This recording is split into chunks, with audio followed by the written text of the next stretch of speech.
Hi, everybody. Thanks for tuning to another episode of The Spiritual Scientist. Hey, I'm Victor. Thanks for checking me out. So, I thought I'd talk a little bit about dualities and non duality. So, I'm a proponent of non duality thinking. So, when you're in the world, which you are now, and you're thinking about certain thoughts like black, white, up, down, left, right, these kind of things always happen. You look at one thing and then you think of the opposite. Now, the mind works on in a way where it's always reflecting back, trying to understand what it's seeing. So it's taking that data, correlating that data, put into your mind, and it's looking for similarities. So that's how the mind understands things. So we look at one thing and we relate it. Oh, that's like something else.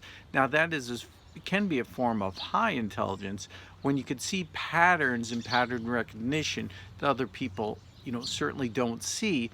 The more information you have, the easier it is to do pattern recognition in a way that you could differentiate symbology and symptoms versus other things that are in the world. So, for instance, some people might say, oh, there's a cat that's acting funny. Someone else will, take a picture, post online, and then you get a third person that looks at it and says, oh, that looks like this person thinking this, and they make up a meme, and then they take it to a whole different level, and then it goes viral. So those kind of things. So you're seeing something, but then you're reflecting on it in seeing it as something else. So that is still within a bipolarization of that idea in that subset. You're just expanding that subset. What duality is you're looking at a something, and then somebody posts a comment, for instance, on social media, and then you automatically think the opposite way. So you have a reflection back. So that's duality. So whenever you see something, you automatically want to go the opposite.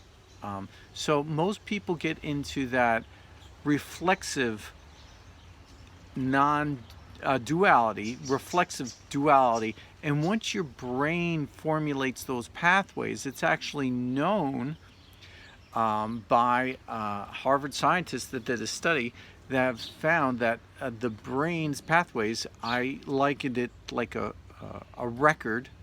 So as the record has grooves in it, the brain has grooves in it. And as the record's spinning around, it's taking that information and it's wearing grooves into the record itself. So your thought processes are getting, as you get older, for instance, a lot of people lose that plasticity in their brain, and then they're thinking not so much outside the box. They're always thinking within certain norms, because that's the way the brains are formulated. You see, the synaptic responses have already coalesced in a certain manner where they're used to those ideas and forming those,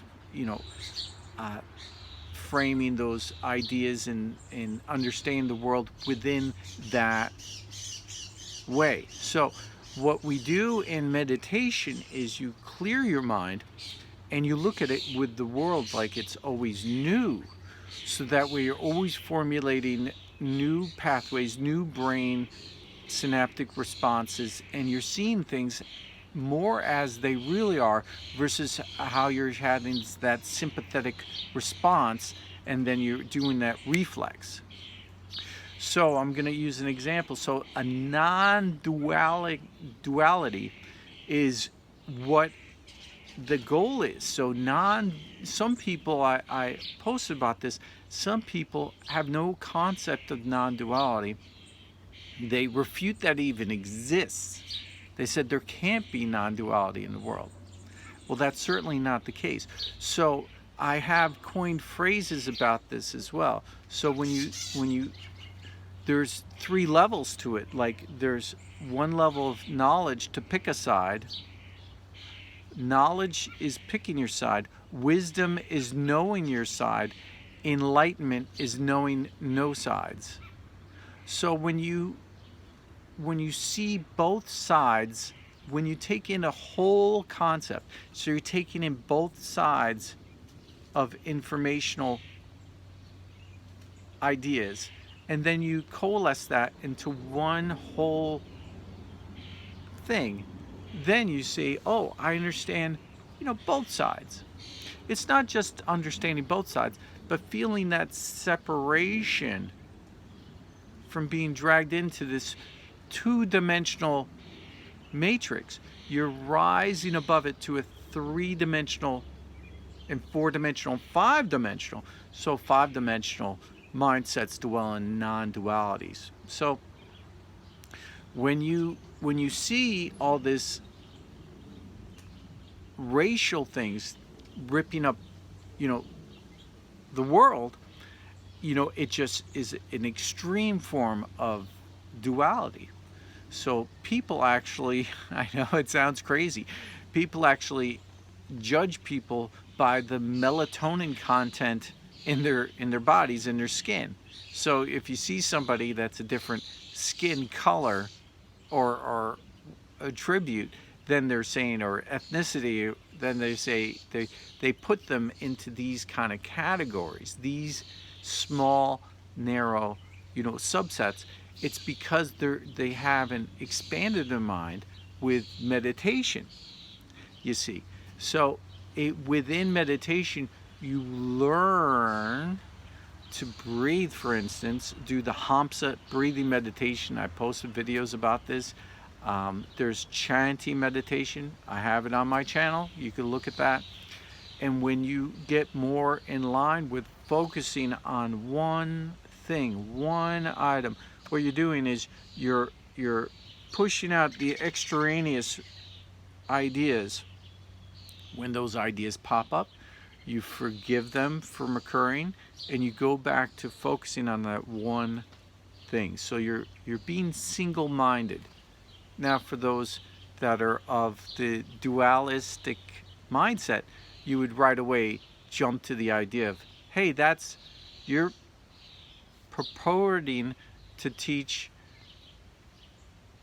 duality, but yet within understanding that single-mindedness, when you could learn to build up your focus and your awareness and your willpower, it is within this situation that you can understand things more, because you can actually realize certain ideas differently than other people, because you're looking at them, and you could build up a tolerance for looking at things for a longer period of time.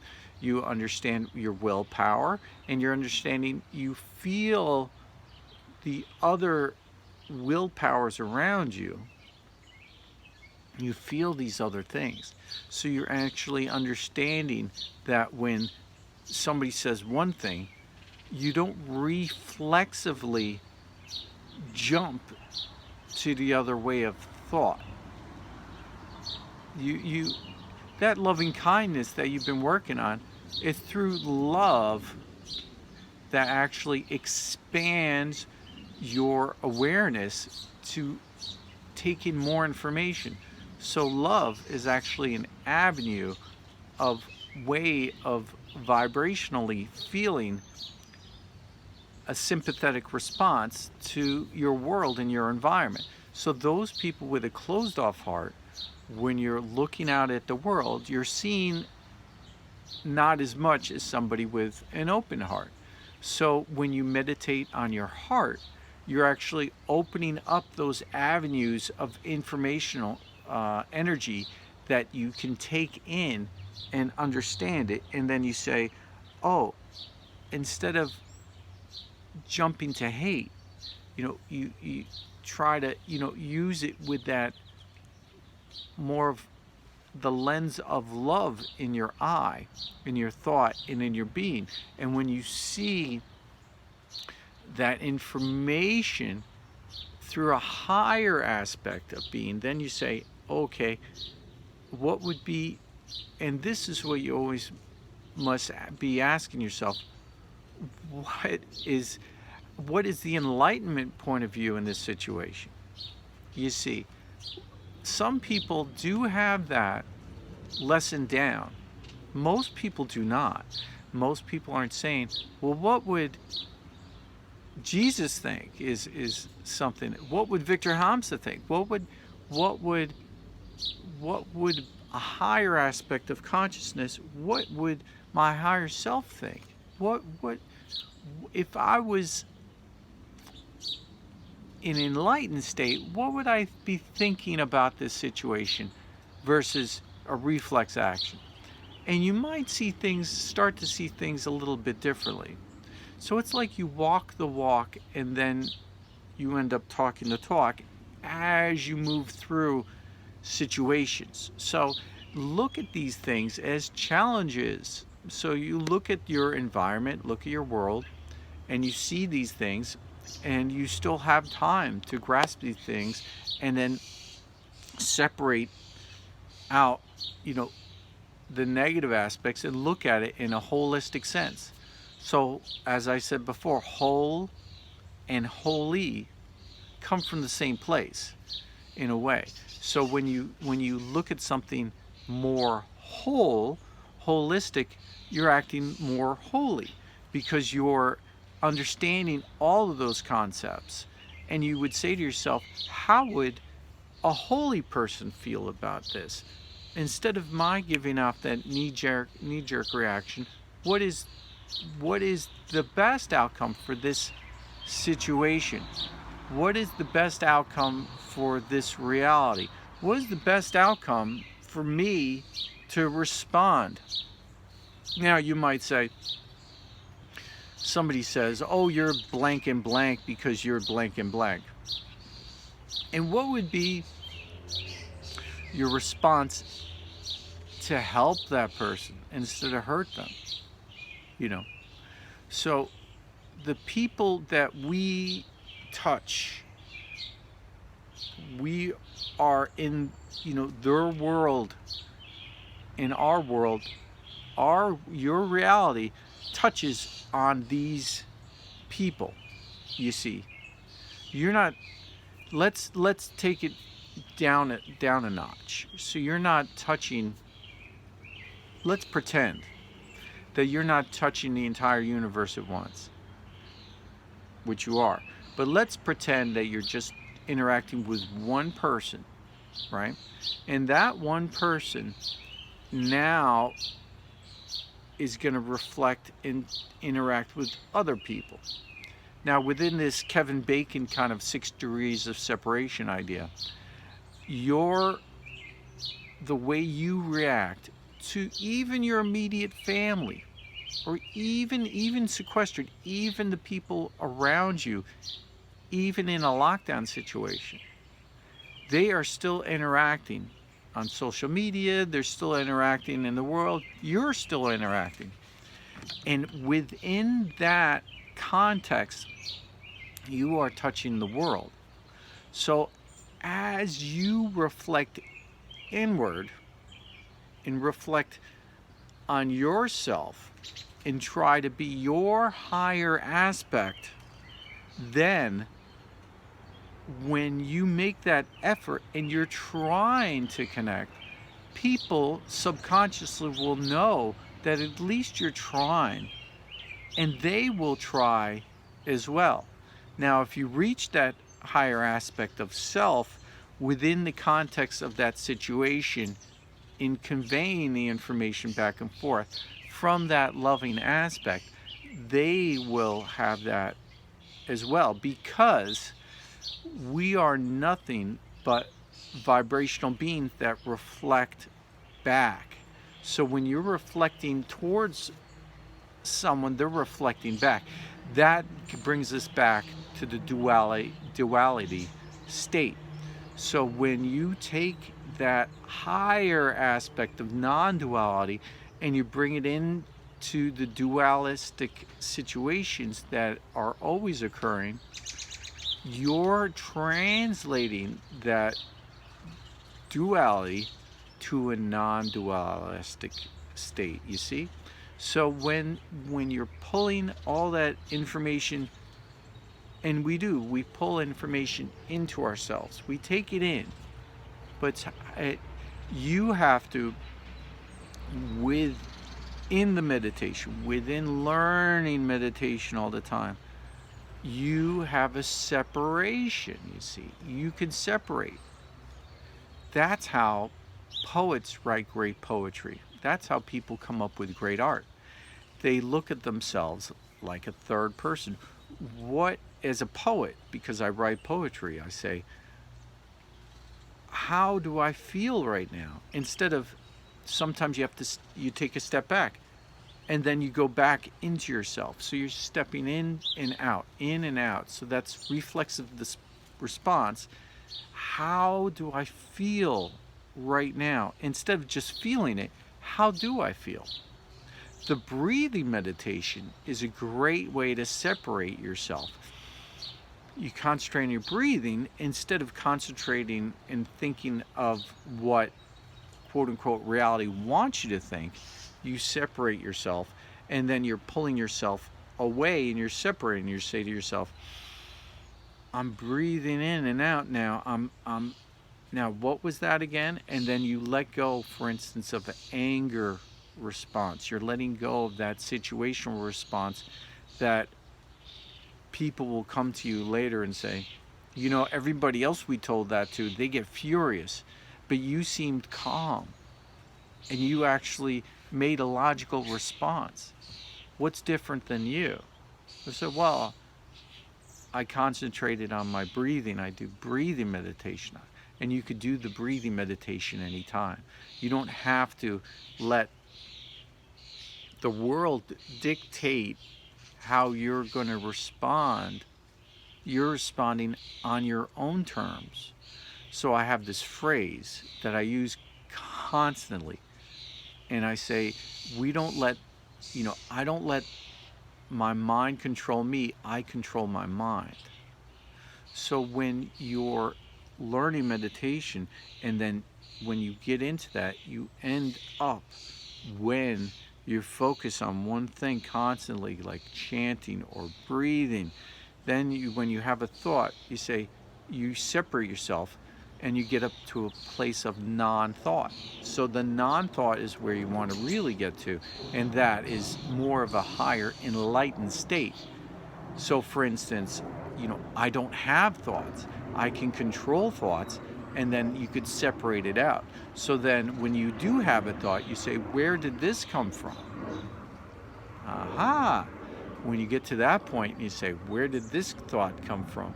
And then you really go through separation responses, and then you say, where did this thought come from? Because it didn't come from me.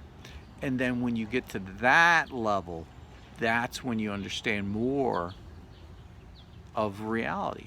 So that is a deeper aspect of a fifth dimensional mindset, going even higher dimensional mindsets within the thought and non-thought. So when you get to the point of non-thought, when you could sit there and not have a thought, when when people would be near me sometimes and it's totally silent, and they notice I'm not speaking, they say, boy, this is uncomfortable silence. I go, well, not for me. And they are super uncomfortable. Like, they have to turn on the radio, they have to do something, they have to hum, they have to talk, they have to keep talking, they can't stop talking because it's uncomfortable. They're uncomfortable with non-duality. They have to always be reflecting. They have to, because they haven't understood, they haven't got to that point of non-dualistic thinking. They haven't achieved the silentness yet. They haven't achieved it yet. You achieve it through introspection. So the whole idea of people wanting a better world, and I posted this and I said, what's your idea of how could it be a better world? And I got 60 responses. I went through them all, and it came up, when coming from my higher aspect, that the one thing that we need to really change the world for the better, the one thing, is more introspectiveness for everybody. That would be the one thing that would change the world. It's not anything else. So when people are coming from their higher aspect, interacting with other people, imagine that world versus where we are, now. So that's what I invite everybody to do. So I constantly talk about this, but I wanted to talk about non-duality, since some people don't think that could even exist. A non-dualistic thing can't happen, they're saying. It's quite amazing when you get to that level, and then you look at everybody else. It seems like people are caricatures of themselves.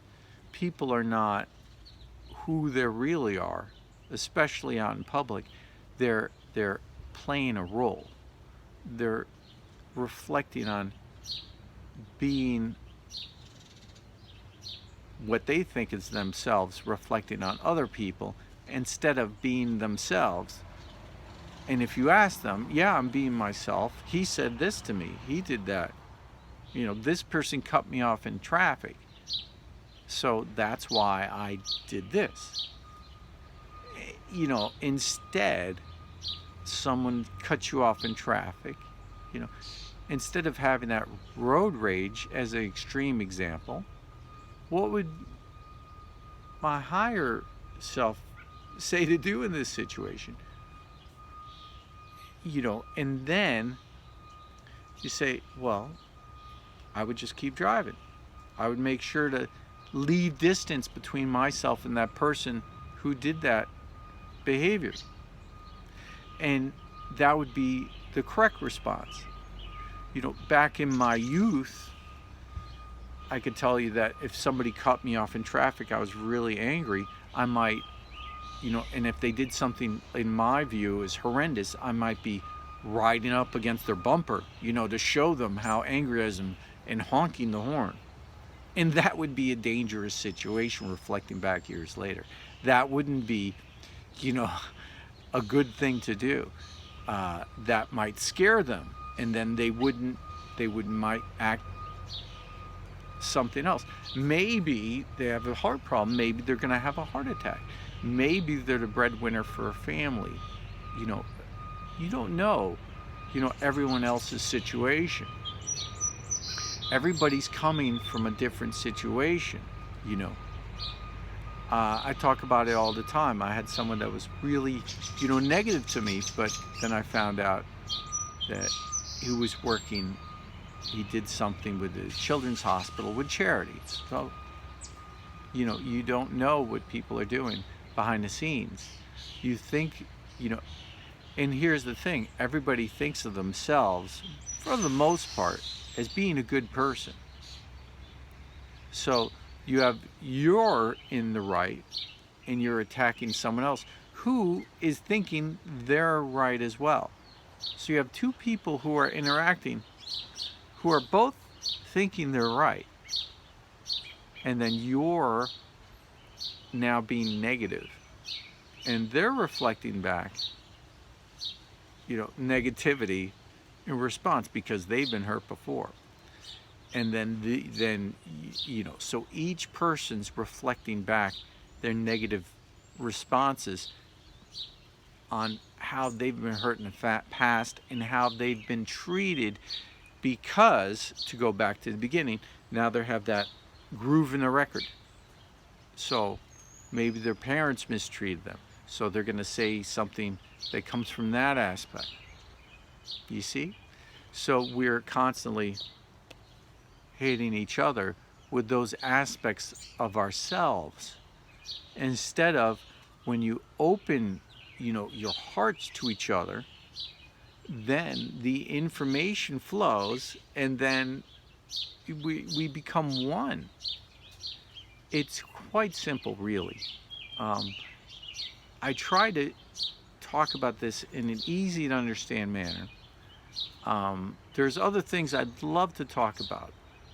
This just came out. So I have maybe I'll do another video right after this one. So this is on non-duality. So how do you get to non-duality? Again, love. Love is the simple answer. So within opening up your heart chakra, that energy center, that's an information energy center. When you open that up in your center of your chest, when you open that up, you're opening that up to avenues of information, you see. So I always ask people, and this is something I came up with. As I said before, I'm copywriting it. If you're going to use it, you could quote me, please do. When someone points themselves, where do you point? Pretty much everybody always points to their heart. Point to yourself, and they go, I'm here. Nobody points here. Everyone points. This is the center of my being. If this is the center of your being, why are you coming from here? You see, you're not coming from your holistic part of you. You're not coming from your holy place. You're coming from here. You're coming from up here. You're not coming, from here. That's the problem. When we unlock the potential for informational exchange from where you really are, that's when you reach a higher aspect, and that's when the world gets healed. And that's when the world's a better place. So that's what I invite everybody to do. And the more people that watch this video and understand it and then share it, the more people it's benefiting. And for every person that gets affected, there was I think it was it Dale Carnegie? Anyway, he came up with this. I believe it was Dale Carnegie said that when they figured out, it was Zig Ziglar perhaps. Zig Ziglar, he said that, I think it was Zig Ziglar, he said that when someone passes away, they print up 200 cards for the funeral, reflecting on an angel on the cover, and usually saying something on the back when he lived and died, and something about them in memory, something maybe quoting the angel as well. And then there was always printing up pretty much 200, and they said, why do you always print up 200 at the funeral parlor? He said, well, the average that we've found is 200 people when someone passes away, so that's what we do. So in your life, basically, you're touching 200 people that will come to your funeral, that are interested in your ideas, they're interested in what your life's about. They are they are your crew, they're your gang. Those are the ones that care about you. There are 200 people that you're in contact with, believe it or not. So if you passed away, heaven forbid, if you passed away, those 200 people would basically come to your funeral, and they would be, paying their respects. Those same 200 people, each one of them have 200 people around them, you see. So the way you interact with those 200 people is affecting at the next level, 200, but times 200 times 200 times, and it goes on and on and on. So you're, touching all of humanity with every action that you're doing. Quite a responsibility, isn't it? So now how are you going to act? Now how are you, every word that you say is so important, even in minor consequences. And this shines a light on awareness, since you get to that point saying, you know, when, and if you're talking to someone else and they say, gee, I feel like you said something really perfectly to me, and I feel like you changed my life, you know, that's the goal. So I've come to understand that I can't, and you can't, we can't change the world in a broad stroke. We have to do it, and you have to do it, and I have to do it, one person at a time. There's one person at a time. If I made a 30-minute video and it changed one person's life, then that's that. I achieved what I wanted to do. 2 people, wow. 1 person, amazing, because that 1 person has 200 other people that they can affect, and so on. So now you see how it works. Thank you so much for watching this video. Like, subscribe, share, as always. This is a Spiritual Scientist channel. I came from a spiritual aspect today. We'll do something else later. Thank you so much. Love each and every one of you. Please comment. Let me know what you think. Have a great day. Be the best. Bye.